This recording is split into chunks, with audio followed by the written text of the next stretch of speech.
অপহরণ আতঙ্কে কক্সবাজারের পাহাড় ঘেরা টেকনাফের বাহারছড়া সহ সীমান্তের বাসিন্দাদের স্বাভাবিক জীবনযাত্রা থমকে গেছে।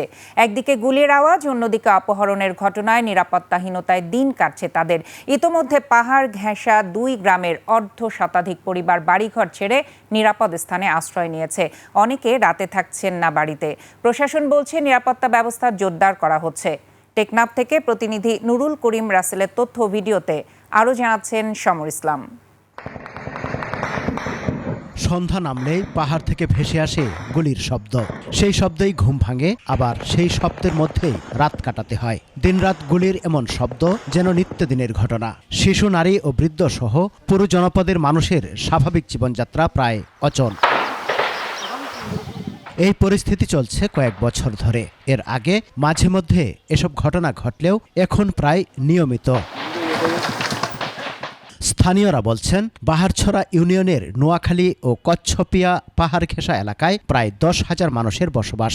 অব্যাহত গোলাগুলি ও একের পর এক অপহরণের ঘটনায় সবার মাঝে চরম আতঙ্ক বিরাজ করছে। নিরাপত্তাহীনতার কারণে ইতিমধ্যে অর্ধশতাধিক পরিবার বাড়িঘর ছেড়ে অন্যত্র চলে গেছে। অনেক পরিবার নিরাপদ আশ্রয়ের খোঁজ করছে।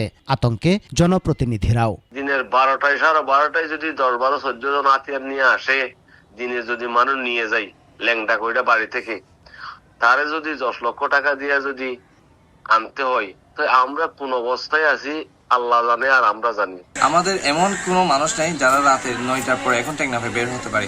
মানুষের প্রত্যেকজনের মনে মনে ভয় সৃষ্টি হয়ে গেছে। আমরা মনে করতেছি টেকনাফ নিরাপদ নেই, টেকনাফের দিকে সরকারের সুদৃষ্টি নেই।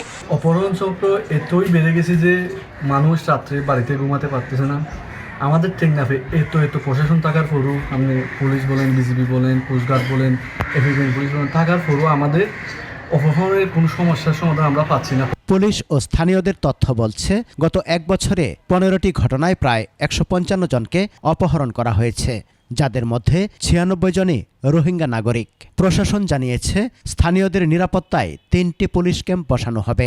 টেকনাফে কয়েকটি নতুন পুলিশ ফাঁড়ি বা পুলিশ তদন্ত কেন্দ্র স্থাপনের আমরা পদক্ষেপ গ্রহণ করছি। এই লক্ষ্যে মূলত আমরা পরিদর্শন করছি সেই জায়গাগুলো কোথায় করা যায়, কীভাবে করা যায়, এবং আলটিমেটলি ওই জায়গাগুলোতে যদি আমরা পুলিশ তদন্ত কেন্দ্র স্থাপন করতে পারি, স্বাভাবিকভাবে আইনশৃঙ্খলা পরিস্থিতি উন্নত হবে।